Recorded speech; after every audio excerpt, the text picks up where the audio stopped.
one of those things is, for me at the moment, is reminding people what a corporate world that we live in, that the corporations, these dead entities that do not really exist and are not intrinsically alive in any other way, that only can live and breathe through employees who are men and women with flesh and blood, that we live in this. And because of that, it's a penal system, because they're there to collect money.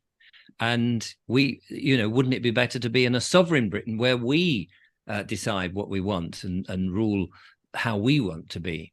And so that's, and I make these suggestions, and hopefully people will think to themselves, well, that would be nice.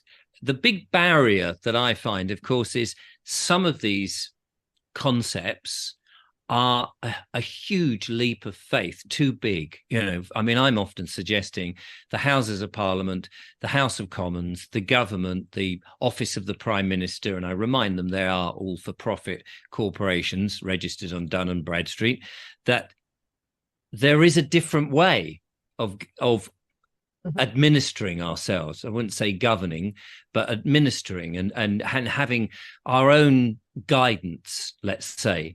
But just that thought, people are so stuck with the idea, oh, well, who would we vote for then, Richard? No, it's not about voting for anybody. We're not voting for another party, because that tree is so rotten that it isn't even standing. It's just decaying. And the building is a representation of the government itself, because that is decaying in and of itself. And we need something completely different.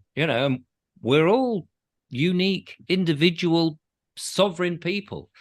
So so trying to get over some of those very, the most simplest concept, because people are so hardwired in this narrow band, is difficult. But slowly, the band is widening, and eventually it will snap, and people will suddenly realize, oh my goodness, we can be free.